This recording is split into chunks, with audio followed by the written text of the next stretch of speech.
Welcome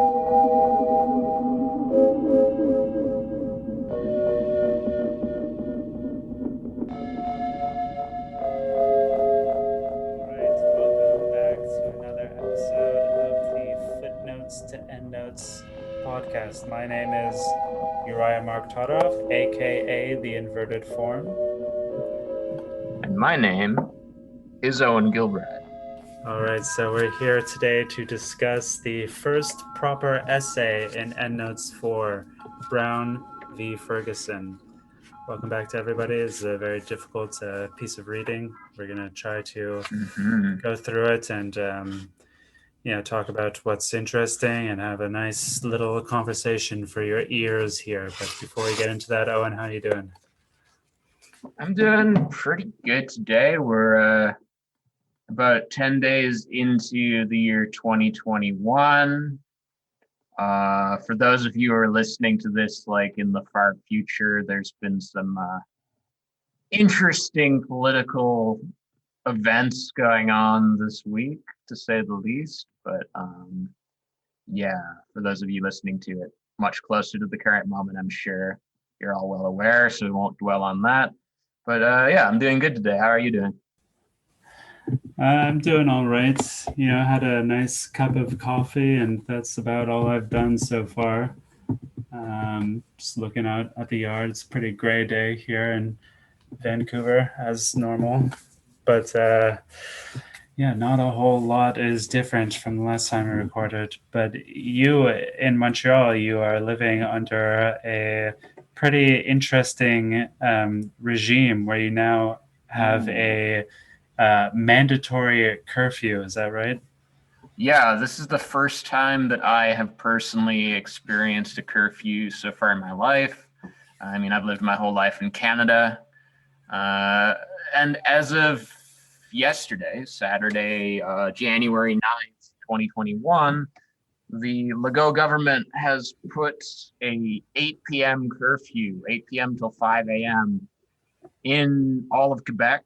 You're not allowed to go outside between those hours at the risk of getting a $6,000 fine.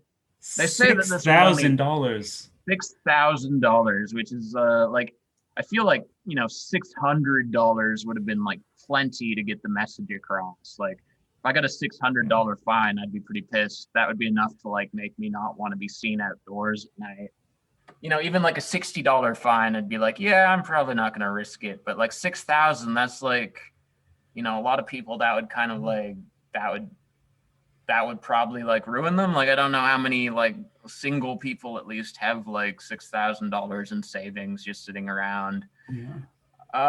Which is like they say that this curfew is going to last for 1 month, but like for those of you who don't live in Montreal, which is I'm assuming most of you, in October of last year they implemented a lockdown, so like all non-essential businesses were closed. They said they were going to do that for 28 days, and they've basically just been extending it. It's been like, all of October, November, December, and now into January. It's going till at least February now. And nobody at this point that I've talked to actually believes that in February, this lockdown and curfew is going to end. Everyone's expecting it to last until the spring. And I'd be very curious to see like what would happen, because like it's one thing when it's the middle of winter, it's cold, it's unpleasant out, and also it's like dark at 5 p.m. to say that there's an 8 p.m. curfew. People are going to be annoyed, but they'll grudgingly go along with it. Once it gets to be spring and like it's sitting in park weather, like nobody's going to listen to a curfew order. So it's not going to be park weather in Montreal for another like 6 months though, or maybe more like 4 or 5 months, but still. True. The vaccine will save us all by then. Yes, of course. I've already taken the vaccine 3 times. My skin glows when I turn the lights off. I drank it. It tasted really good. Oh, I didn't know you could take it like that. Like I know that they just I also had a very special suppository. I had a very special vaccine. It's the same one that they gave President Trump. Oh, okay, the one that actually works. Yeah, the one that actually works, exactly. So this curfew is pretty fucked up, but you go to bed at 8 p.m. anyway, don't you? Yeah, like it's not a big deal. Like my lifestyle is such that like, ever since I lost my last job because of the coronavirus lockdown, like I haven't had a regular schedule, so I've started going to bed at sundown basically. And like, you know, it's a weird thing because like I was not going out after 8 p.m., but now that I know that I'm not allowed to, I kind of want to. It's like Yeah. that thing where like if there's like a toy sitting in the room and a little kid's like not really interested in it, if you go and take the toy away, suddenly they're like freaking out, like, "Where's my toy? I want it." Yeah, and you were saying that last night there was a massive protest against This is true. the curfew. Was it like your standard kind of like anti-masker kind of people, or were there more like I don't know, was there a broader coalition, or was it still the Hard to same kind say. of Like I feel like the mood is shifting. Like, in order to gauge like the general Montreal like sort of social climate, like, it's one thing to ask your friends, but what I'll usually do is I'll go on like the Montreal Reddit page, and I'm not really a Reddit user, but it's useful to gauge like the general consensus. And I noticed that like back last March when the lockdown first started, like most people on the Montreal Reddit page were like very on board, like let's hurry up, let's get that vaccine made, let's all follow the rules, let's like wear our masks, we're all in this together basically. And I noticed, like, I went on this week to look at like the curfew threads, people talking about the curfew. The mood is entirely shifted. Most people are very against the curfew. Like even the people who are still like very concerned about the coronavirus are saying like this is a useless measure. Like they don't know what they're doing. The government is like just sort of bumbling around the dark. This is just hurting small businesses. This feels pointless. Nobody has any sort of confidence in this measure. So like I said, I didn't go to the protest, but if I had to guess, I'd say that the demographics are probably shifting a bit. It's probably not just the rampantly anti-mask people who are expressing this sentiment anymore. It's like you're going to see a growing swathe of the population, maybe still like leaning heavily towards the more vocal, like anti-mask, like Canadian QAnon types, basically. But I think that's going yeah. to be less and less so the case as people's mental health deteriorates, and they get frustrated and they feel that like the ship is being steered by like people who don't have any clue what they're doing. Yeah, so for people who don't know, Montreal is a very active, it's a very mobile city. It's like very politicized in both directions. Quebec in general is like quite, political. People get out and, make their opinions heard. And there's a very long history and tradition of, massive mobilizations in Montreal. Generally, from the left, like we've had a lot of big like student protests, as well as there's just a very strong and active and kind of resilient like anarchist and generally left wing kind of contingent or milieu in Montreal, and they're happy to get out and protest over pretty much anything. But I think what we saw last year, there are a number of protests that mobilized people from the opposite side of the political spectrum. And I remember seeing like big protests, like similar in size to like a big like student demonstration or whatever, but composed of like kind of like conservative and right leaning, like anti-mask, anti-vaccine kind of people. I saw a lot of photos of like people like waving Trump flags and like QAnon conspiracy theorists and all that sort of thing. And so, like there's some speculation that a lot of those people who like made up those protests that occurred like throughout last year came from outside of Montreal to demonstrate, in Montreal, which has this, tradition and this history of being like pretty radical space. Um, but yeah, it's interesting to think about it. And I think that like the most alarming thing to me that I heard about with regards to this 8 p.m. curfew is that even homeless people are not exempt from it. So Yeah. if you're outside and because you're homeless because you don't have anywhere else to be, then you're also going to be subject to the same kinds of fines as anybody else. Like basically nobody is really exempt, including homeless people. And the shelter situation in Montreal is quite bad. There are not many of them. There are not enough of them, and nobody wants to be in a shelter to begin with. And like over the last year, especially in the summer, obviously, we saw a lot of the growth of a lot of tent cities throughout Montreal, especially in the east side. But there This are a is lot true. of Yeah. tent cities springing up, and some of them had like 100 tents there. So all those people like are now going to be subject to, I guess, $6,000 fines. Um, yeah, it's pretty fucked up. But as what I was saying off Yeah. air, this is my speculation regarding the like purpose or the function of a quarantine like this. It doesn't seem to me to have a lot of direct utility in terms of actually combating the spread of the coronavirus, which I think we're seeing really spreads within workplaces. But the function is to like really reinforce on the part, like the state really wants to reinforce in the people that this situation is serious and that you must like not leave your house. In fact, there's this lockdown now, which maybe doesn't really affect you because I don't know, it's wintertime and you're not really going out after 8 p.m. anyway.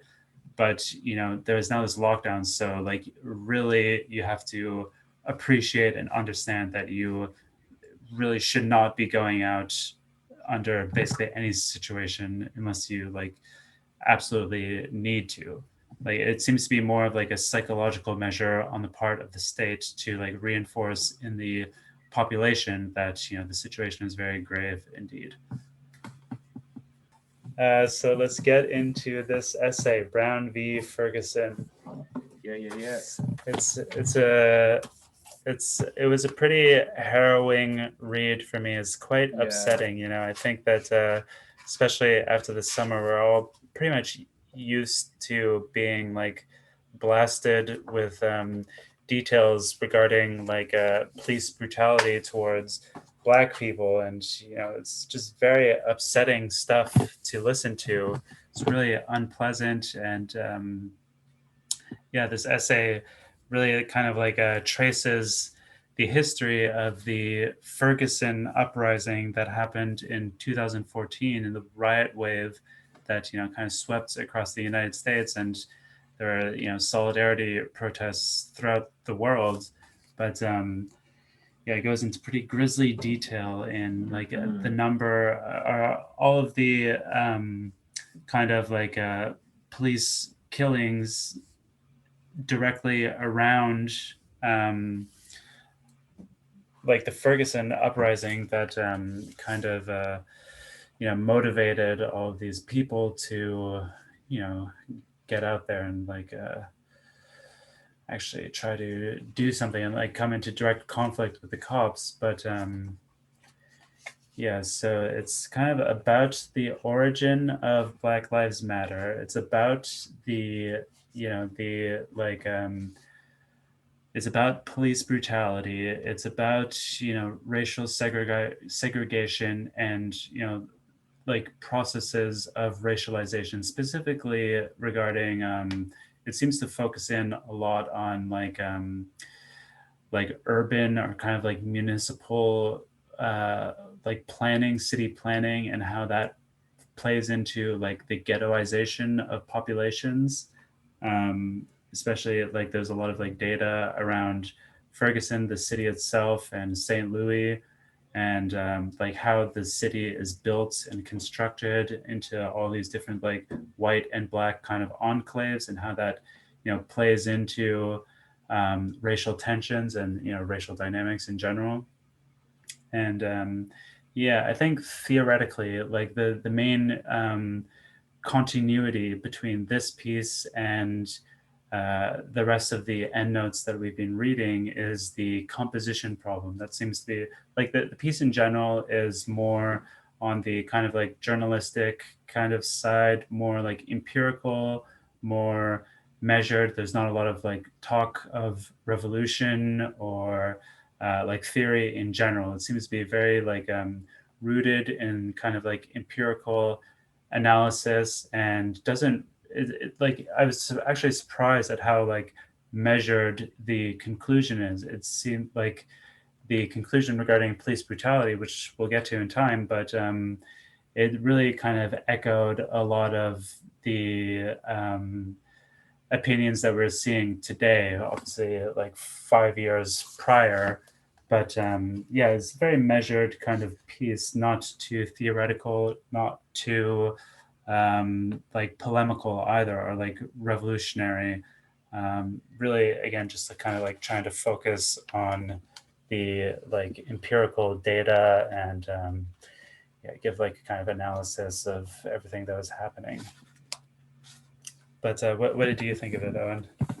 Yeah, I really enjoyed this essay. Like, it is a very difficult read, like you said, but not in terms of like theoretical complexity. Like, you can basically read this piece without any sort of knowledge of Marxism or communization or like the greater Endnotes project. Like, it certainly helps if you're familiar with their ideas, but you know, if you're completely new to Endnotes, you could go into this essay and just read it as like a journalistic analysis of a period of history. But like, yeah, it is a well-written piece that sort of examines this issue on like a number of levels, on the more like immediate journalistic like events playing out kind of level, but then on a broader kind of like, you know, cultural analysis and historic analysis. Like you said, it's a very like measured and nuanced kind of look at things. Like, it's sort of unflinchingly looking at all of these very like difficult like situations, but it doesn't just jump to, and this doesn't just jump to like the easy emotional conclusions that one might be tempted to reach towards. It isn't like a polemical piece, like you say. Like, they are trying to get to like a deeper level of analysis and figure out like what's going on systematically that's actually like causing these problems to persist. They're not just like taking one stance and like trying to do like a rallying cry or something.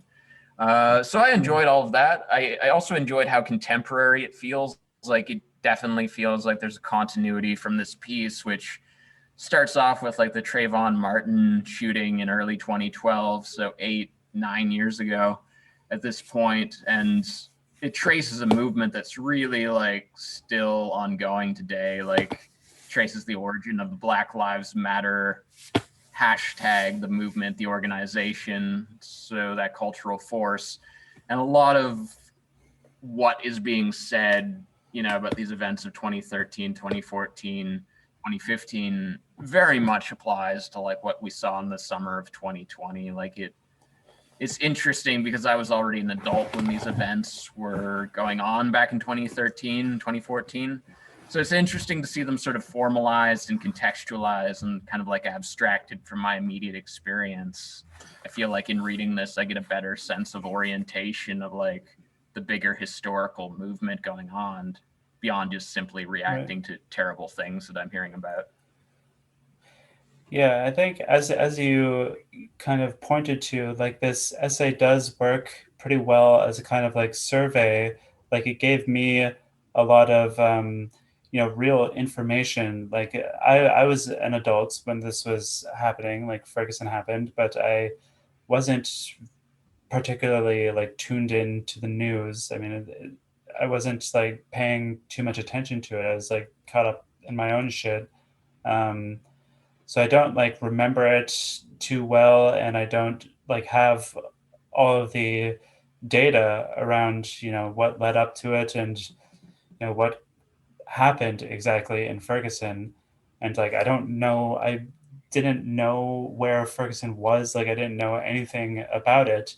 So this essay does serve as like a pretty good kind of like primer or like survey or introduction to the history of Black Lives Matter, Like it gives a lot of data on like contemporary racial segregation in the United States, and how like using the specific case study of Ferguson and St. Louis, it kind of like unpacks how like city planning, again, like plays into racialization and these processes of ghettoization. But yeah, like even though it like functions as this kind of like introductory kind of survey that anybody could read and like benefit from, a lot of like facts and data taken from like mainstream media and whatnot and commentary, but at the same time you can still like see a lot of the like classic Endnotes theoretical concepts working beneath the surface. And like ideas like the surplus population are very important, and ideas like racialization expanded from Chris Chen's piece, um, and also the composition problem is one that they refer to a number of times. But yeah, so to get into it, I mean, just to kind of give like a really brief summary, like Trayvon Martin was killed in spring of 2012 by George Zimmerman. Don't really need to go too much into it. It's very brutal killing, really unjustified. It's very tragic. I remember even at the time being quite moved by hearing about it. And then, like a year later, there's some other people. Like I guess around Trayvon Martin, there's like a big mobilization of people. Like his parents mobilized like a pretty like widespread amount of people. There's this Million Hoodie March, um, calling back to the Million Man March, civil rights era, which I guess is another like persistent theme in this essay. I'll say it before I get it continue that this essay really continues from it's kind of like a companion piece to the essay in Endnotes Volume 3 on the riot wave in the UK, in that it kind of like traces the historical continuity. It's more focused on like empirical data than like theorization. And it traces the historical continuity of these movements, but obviously they're different, so there's different stuff being studied. But the continuity that is relevant here is from the civil rights era of the 1960s up until like this movement that kind of began with Trayvon Martin and the mass protests around his murder at the hands of George Zimmerman. And one of the main things that Endnotes are doing in this essay is kind of like trying to distinguish between the civil rights era and the types of people who were active in that movement, and the contemporary like Black Lives Matter era of protests, and like what makes them different, and you know how are they differently composed, and like who is participating in them, and all these sorts of questions. But to continue, so Trayvon Martin is killed spring of 2012. There's a big nationwide protest around that, and then 2013 there was some more killings of some people. I don't recall their names off the top of my head, but some people who like got into car accidents and in like white neighborhoods, and then were like killed for having done so, basically. And like they were taken. They kind of like continued the rage. They like added fuel to this movement that began with Trayvon Martin, and then later, when things really started happening, was in the summer of 2014. First in July, you had Eric Garner, who was like really, really brutally murdered in Staten Island by a cop who like put him in a chokehold, killed him for selling loose cigarettes. And he famously was shouting on videotape that went viral. I can't breathe. He shot it like 11 times or something. I remember that happening, and that was like very upsetting, even at the time, even as like politically unaware as I was then. So from there, like after Eric Garner is killed, there are a lot of protests, and around this time, like people had been implicated in some of the murders that had already been like brought up and like placed in relation to this like growing movement throughout the United States. Like they had all basically gotten off. I think like one person who is not a cop who like shot one of the women who like crashed her car in his neighborhood. He like shot her in the head with a shotgun or something after she like came up to his house asking for help. I think he like got a jail sentence or something, but basically everybody else was acquitted, um, which really like continued to make things worse and worse. But like the situation is very bad at this point. It's like there's like a growing awareness, obviously, that like something is happening, something is growing. There's like this growing movement. There's this growing sense of like unhappiness, among the Black population in the United States. People are really starting to get more and more mobilized. Like Obama is out there, speaking as a Black man, which is something that I guess he was very reluctant to do during his presidency. But when Trayvon was killed, he said that like Trayvon could have been his son or something. But and then after a month after Eric Garner is killed in July of 2014, Michael Brown is killed in Ferguson, Missouri, and why was he killed? He had his hands up, I remember, and they shot him like 10 times or something, and then his body was like lying in the sun for like 4 hours. It's very brutal the way they get into it. But he's lying there for 4 hours in the sun, his corpse, and like ostensibly because there's a bunch of people from this like housing project who are like there getting really pissed off at the cops and threatening them, and they had to like disperse the crowd. But then that is when like things really start to happen, and there's like a wave of riots start, like a sustained movement of rioting and looting and burning starts in the summer of 2014, which is kind of like what we are looking at here or whatever. But so that's the basic continuity. That's the basic like outlines of the history of this wave of riots that occurred throughout the United States.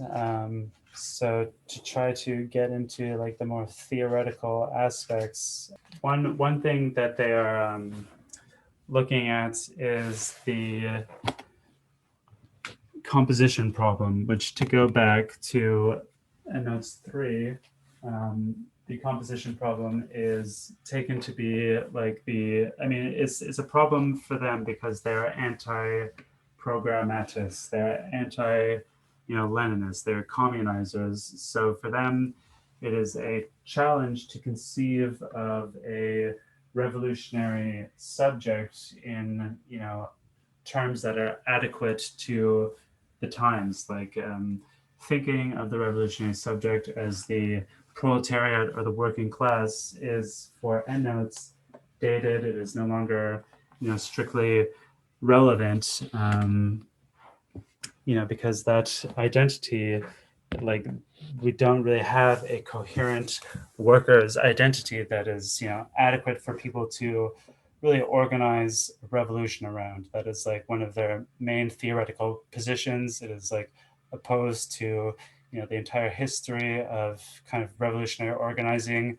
And for them, they term this problem the composition problem, the problem of like how to compose the revolutionary subject, like around on what like kind of basis of identity are we to like unify the working class, in a strictly Marxist sense. You still have, the working class and the bourgeoisie. You still have these two classes that are defined by their, relation to the means of production. But in actual like social terms, it is much more complicated than that. There's an entire like spectrum between those two different poles, and how are you going to, um, like formalize or like form a revolutionary subject that can actually unify, like on what basis are they going to unify, which is the kind of composition problem. And the reason that it's relevant here, as they point out, is that it seems at the time like this problem was, there was like a proposed solution. I even was thinking this this year, but like like if you there is this basis for unity in race, in racialization. Like black people are all unified along, that axis, if you will. And you know, at this time, at the time of these riots, there was a cross-class coalition of people who are uniting on the basis of their race. So it seemed like perhaps that problem of composition had been overcome, because you could get people to unify on this basis. Do you have anything to add here? Do you have any quotes, perhaps? Do I have any quotes? I do. I'll read one from the Vertical Mediations. This is one of the first quotes I've got. That most of its leaders were, in living memory, subjected to violent state repression has not prevented the civil rights movement from taking a special, sacrosanct place in national myth. Here, the nation's foundations in the original sin of black chattel slavery is ritually sublimated in the Christ-like figure of King, Martin Luther King Jr., in whose blood Jackson, which Jackson are we talking about? In whose blood Jackson literally anointed himself. For his speeches, King now sits in the American pantheon alongside Lincoln and Jefferson, and like George Washington, he has a national holiday in his honor. For American schoolchildren, Martin Luther King Day signals the approach of Black History Month, during which they are told of proud Rosa Parks on the bus and subjected to newsreel footage of Southern cops attacking peaceful protesters. Together, these furnish an airbrushed image of a social movement which, fleetingly emergent from the mire of American history, all can safely applaud. So basically, when Endnotes is talking about the composition problem, it's this major problem facing the working class today, where there isn't really like a clear-cut, like positive worker identity that people can gather around and like use as the basis for a revolutionary movement. And this is a big problem they specifically highlight with the Occupy movement in Endnotes Volume 3. They spend a lot of time talking about how it was difficult to really form a cohesive, like targeted sort of like particular identity. Like when you frame your identity of your movement as something like we're the 99%, on the one hand, that's a good thing because like, anybody can join into that. But on the other hand, when you're claiming to represent 99% of the population, that automatically makes it like just so vague and diffuse that it's like hard to really generate like a truthful, coherent statement that isn't just like, already like felt amongst the general population. So they contrast this by looking at like the Black Lives Matter movement and the protest wave that you see in like 2014 and then again in 2020, where there is this very clear and very specific and very real shared identity amongst the participants, specifically like the historical experience of the African American subject, the history of slavery, of discrimination, which is felt even up to the present day, like, with all of these like constant reports of police brutality. It's felt at all levels of society, from like the lowest working class to wealthy individuals like Al Sharpton, celebrities like Oprah Winfrey of the United States, who obviously was a biracial African American man at the time. So it's this like very resonant sort of identity that people can get behind. And in the quote I just read, you can kind of get a sense that it's sort of a resonant identity, not just for the African American subject, but for even white Americans feel this, many, I would say, feel this great sense of like cultural guilt, even if like their own ancestors weren't specifically the ones who participated in the slave trade or benefited from that. There's like this deep, almost religious kind of feeling of original sin. I think that's how Endnotes frames it in terms of like Martin Luther King, how he's like almost this Christ-like figure. And there's this sense that like the history of like racial discrimination, slavery, police brutality against African Americans has almost like this religious resonance as like this like evil that everyone must unite to undo. And to that degree, I think like, you know, that's what people saw in movements like Black Lives Matter as being like the positive potential of formulating like a sense of directionality and social transformation. Now, obviously, at other parts in this essay, they get into like the problems with that, why it's not as clear cut as it might initially seem. Right.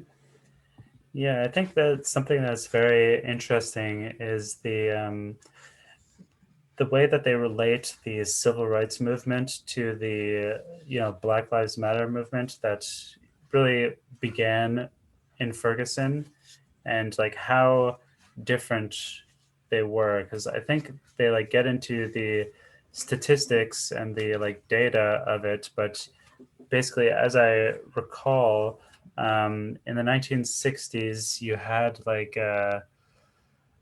what was it? There were like fewer middle class people, but or there were like more middle class. I don't know. Do you remember what I'm talking about? Like how in the 60s there were like people were like more secure in a way, even like black people, whereas now there's like a greater proportion. I Oh mean, that's yeah, I my think general. it's yeah, it has to do with like mass incarceration and like now between from the 70s up until now, um, the rate of mass incarceration of black people especially like skyrocketed. It's like absolutely insane how much it changed, like 200% Yeah, or something. It like went up so much. And the amount of black people who are like living in like urban ghettos and whatnot went up as well. Basically like this also like the basically like the jobs went down. This is something that happened society wide, and it's something that they've written about quite extensively. But because of automation, um, the quantity of available jobs has gone down. Um, so people like black people have fewer options. They don't have as many um, like avenues to enter into the middle class, to go from like the ghetto class to the middle class. um, and at the same time, like even though more and more black people have received college educations, like the value of a college education has decreased significantly.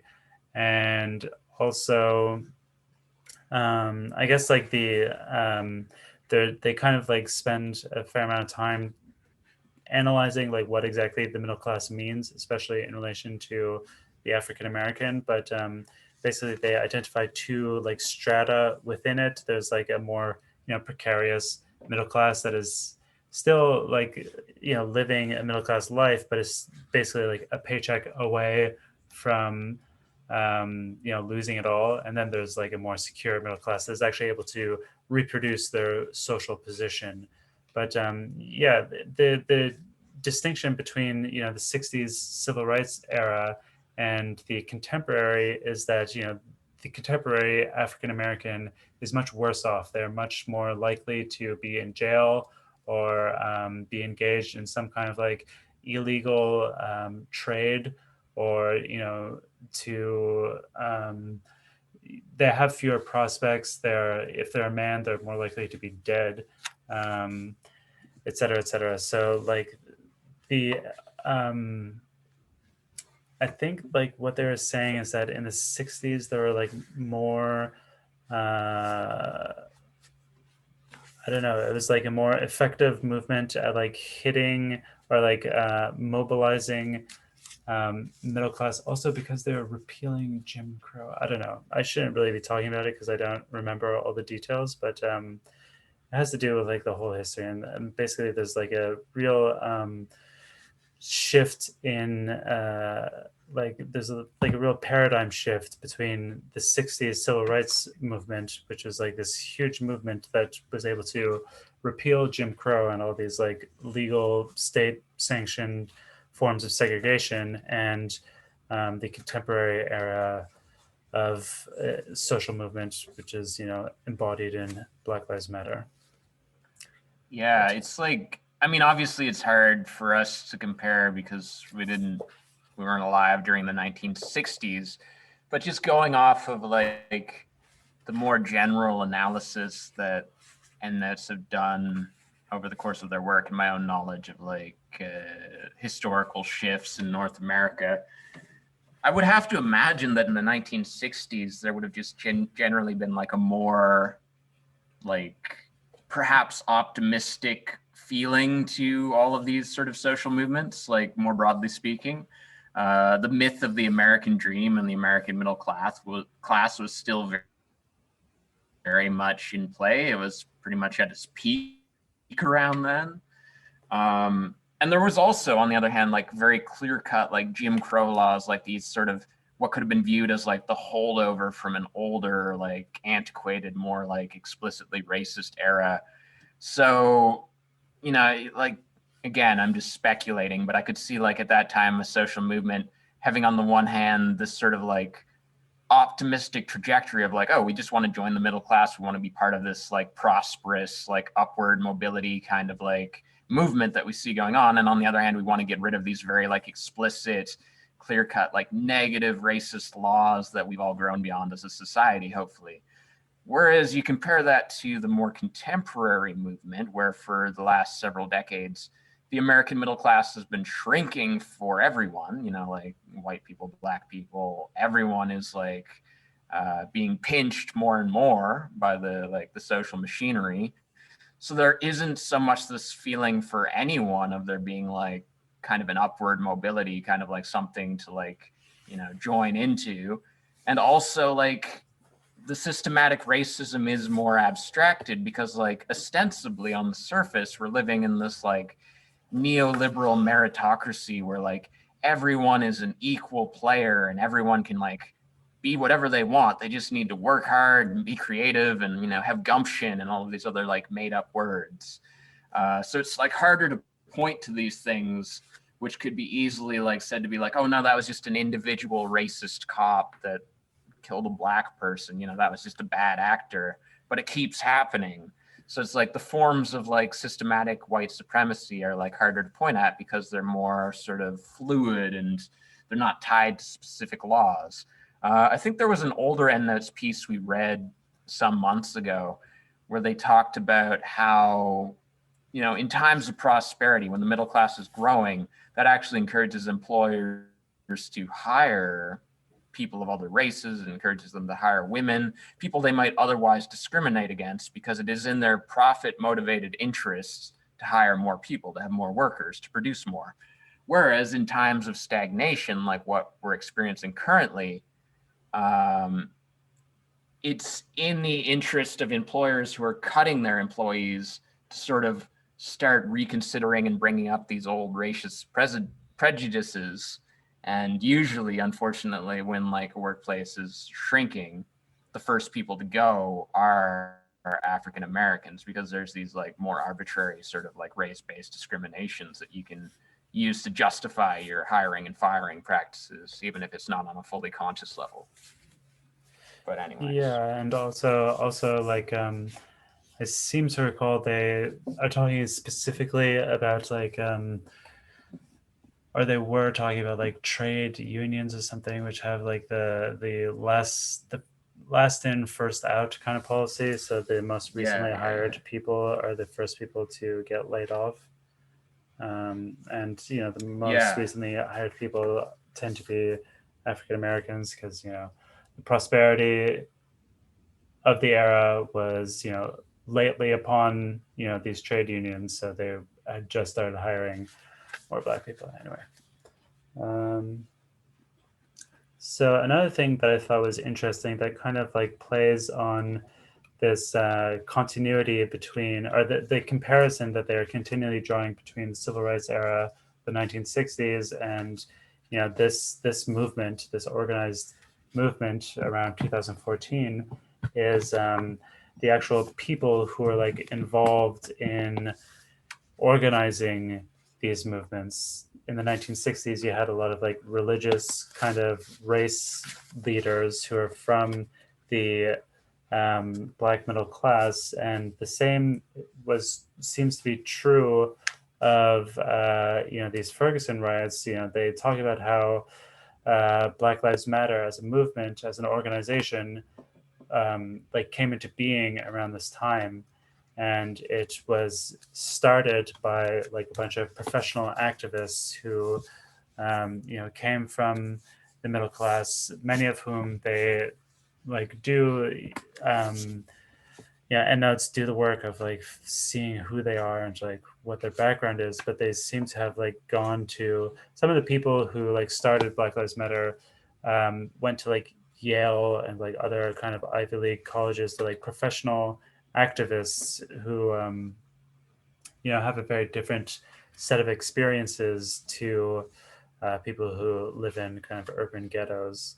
But I think that's an interesting kind of point there, like how much how much you know sympathy, or like how effective can these leaders be if they're coming from completely different social contexts, and like what kind of relevance does this organization have to the people if it is begun by people who don't come from the same context as them.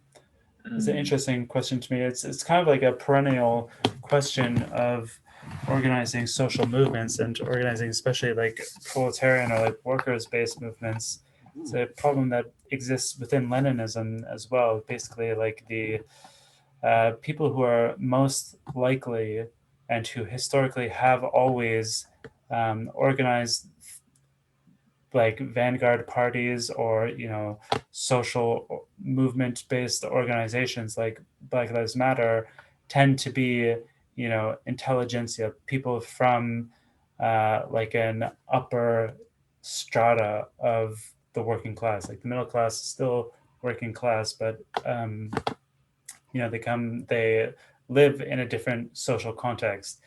So like these kinds of people are like who are on the vanguard of organizing the working class, the proletariat, um, you know, are not part of the proletariat, strictly speaking, and they kind of bring in like this bourgeois ideology with them.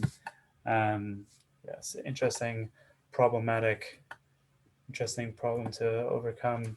yeah, yeah. That's and I think that's something they get into here is like again like recognizing that like with a movement like Black Lives Matter, how there is this very like real like and like resonant like cross class like kind of unifier, but at the same time there are still like these like very deep like class divisions amongst any group of society, and how like these movement leaders are like they're people that attended Ivy League schools, probably came from like an upper middle class background. There's a certain point in this essay, like I forget the exact context, but like Endnotes does like point out the fact that like for all of these calls of like say abolishing the police, um, if you actually look at like what at least at the time, like 5 or 6 years ago, was coming out of like, the poorer Black inner city neighborhoods. In those areas, the areas most affected by police brutality, the people who live there, like the African-American people who live there, are actually usually the ones most strongly advocate, which like, or not police brutality, but like strong, like forceful police. So, that seems to highlight that there is like something fundamentally different about a perspective of someone who attended an Ivy League school versus someone who's living in a poor inner city neighborhood. Really difficult for the professional activists to be able to like authentically say that they speak for like the entire experience of someone who lives in a poor inner city neighborhood, even if they like share the same racial heritage. Yeah, I mean, that is an interesting point, but I mean, I don't know. Like if you're kind of like admired in a situation, it is hard to take an external perspective and, be able to, I guess is very paternalistic and kind of like patronizing, but that is like the kind of relationship between the vanguard and uh, mass that is being organized by the vanguard. It's like fundamentally one of paternalism, and that is the challenge to be overcome. But if you're like in an urban ghetto, then it is very difficult to like understand or to imagine a solution um, to your problem that is like more, I don't know, more general and more abstract. A solution like what they propose, which is like social democracy, which is, dealing Mm. with the issues that kind of um, you know cause violence, that cause racialization, that cause ghettoization, but at a systemic level. So, re organizing cities, like creating opportunities, like employment opportunities for people, like creating avenues for um, poor Black people to enter into the middle class, like educational opportunities, all these kinds of things that um, fall under the ambit of social democratic program. It is difficult to like kind of see those abstract possibilities that might have an effect over like decades, um, as being the solution to your immediate problems.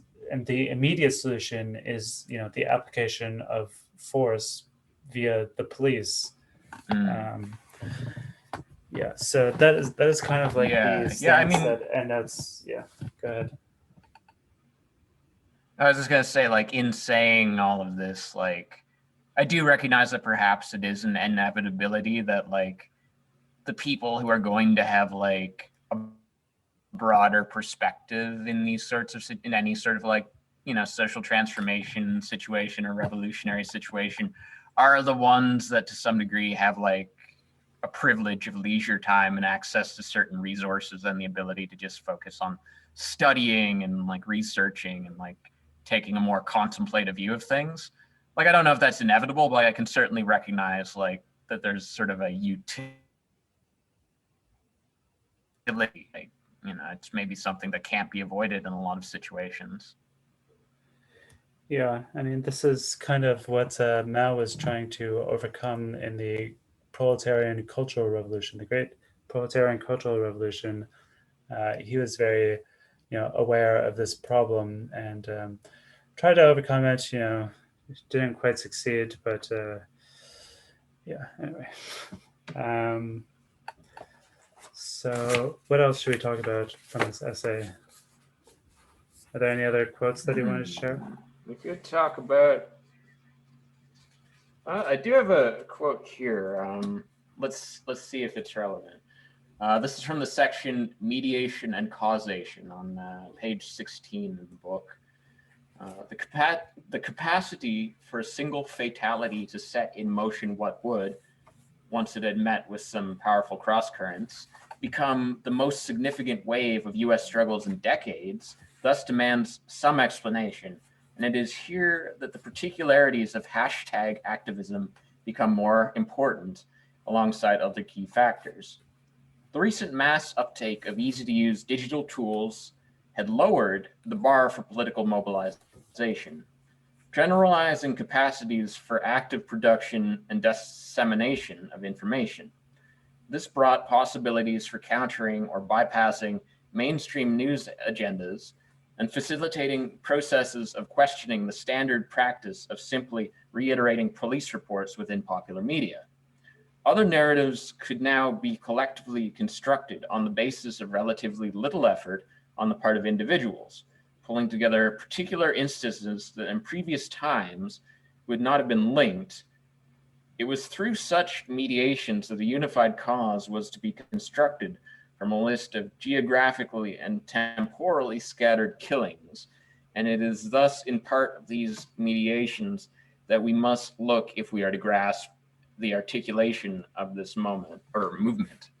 Okay, so this is getting into sort of a more complex subject, which I think extends far beyond the boundaries of like the more particular subject matter of this essay, but it is an important one, which I think we've touched upon a bit in the past, but just generally the idea of how the internet and social media more specifically is shifting and transforming political activism, news dissemination, and the nature of the individual and the collective consciousness more broadly.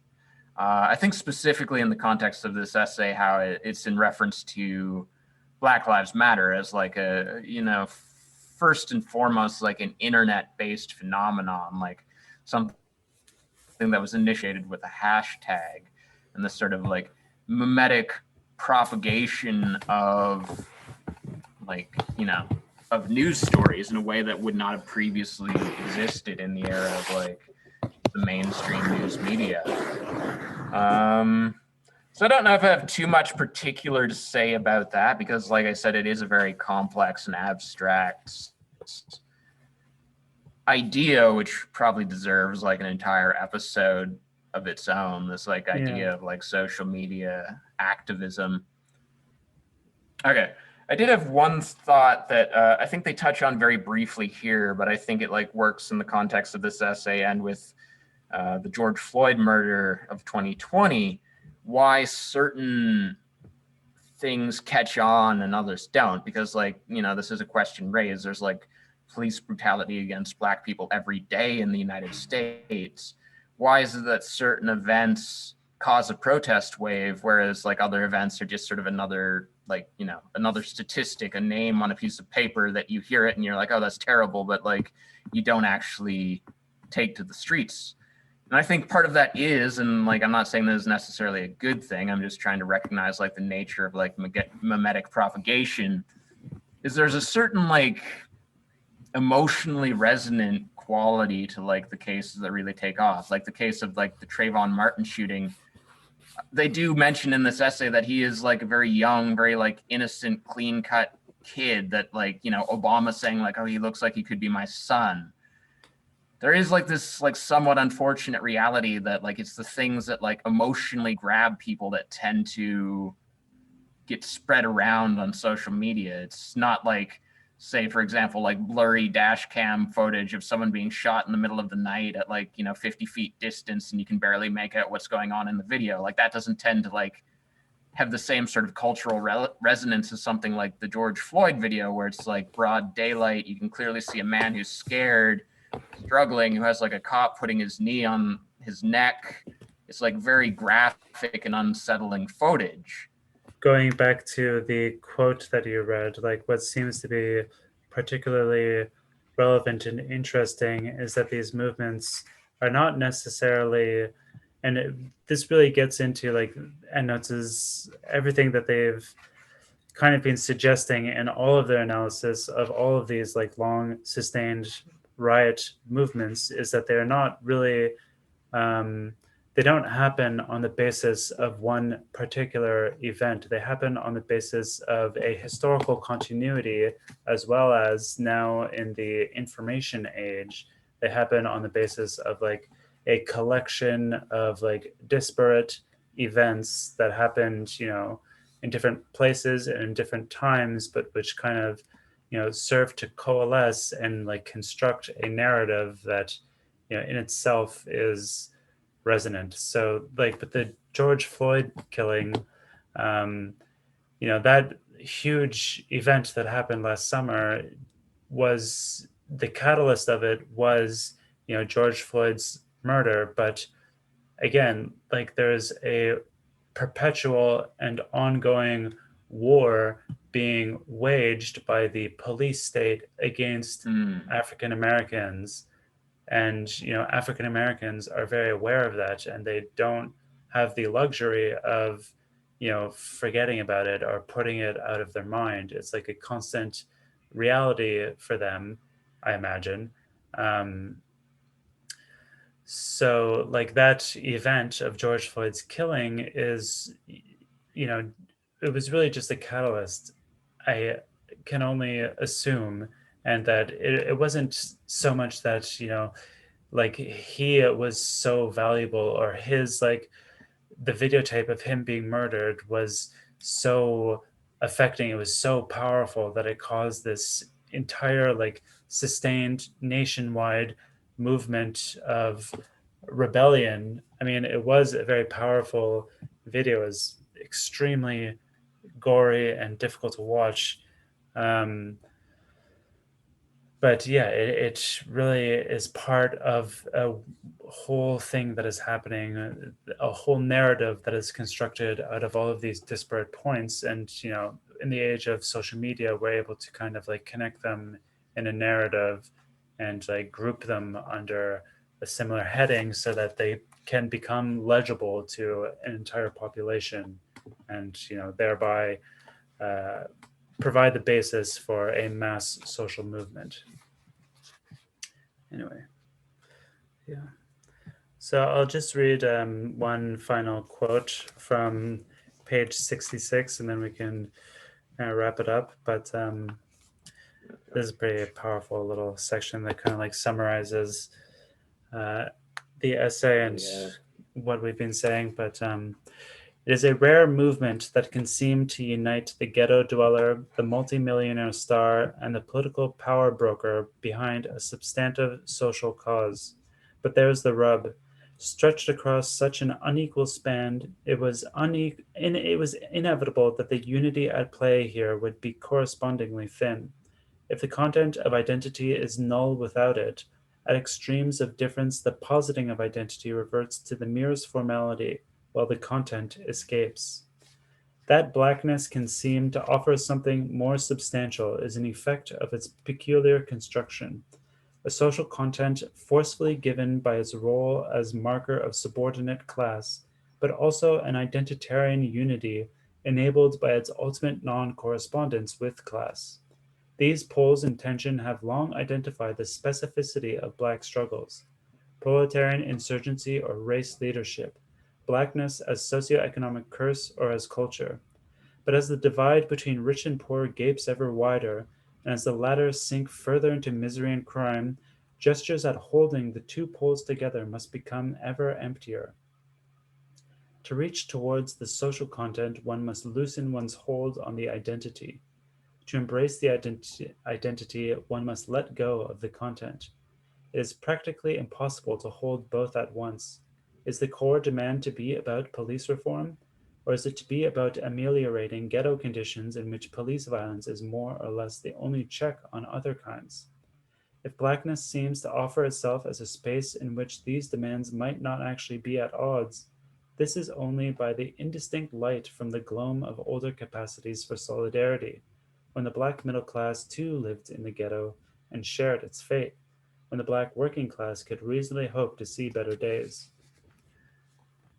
All right, so I think that this quote is pretty effective at like bringing out all of the various points that have been raised in this essay. I think the last line in particular kind of summarizes something that I was trying to summarize from memory. But basically, in the civil rights era, what really distinguished it from the contemporary contemporary era is that I guess the black middle class also lived in the ghetto or very adjacent to it, and they're also subject to the same kinds of violence and like social reality that other ghetto dwellers who are not part of the middle class were.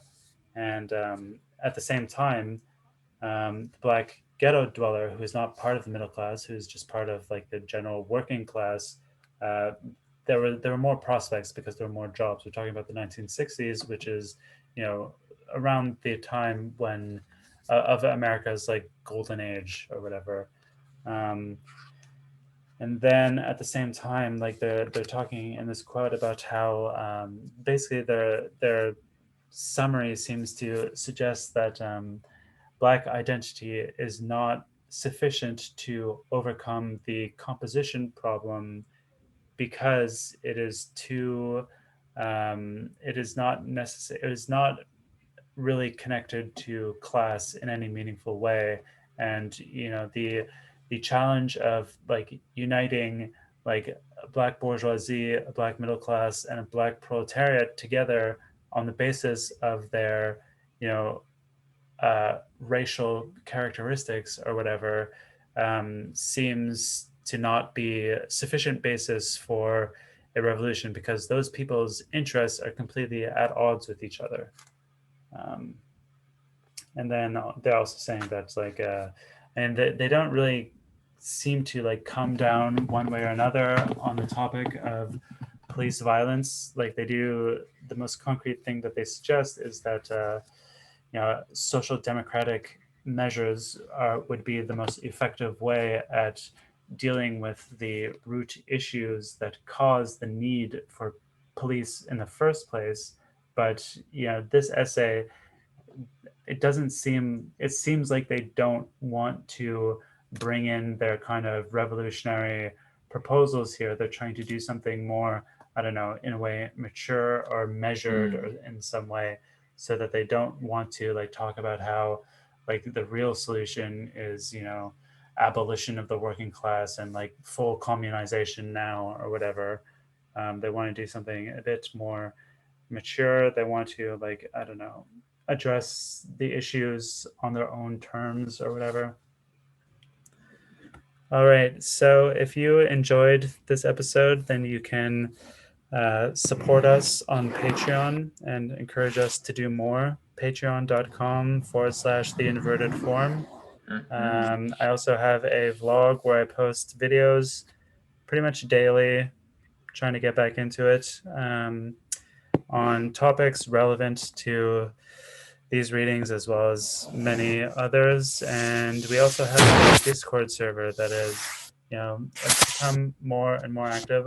We've launched it, it's only been up for a week, but just managed to get some pretty good conversations going. So you're welcome to join and get in on that. Join in on the bants. Join in on the bants. The banter. The banter. Right. This is how the cool kids speak. Or no, right. This is how the uncool kids speak.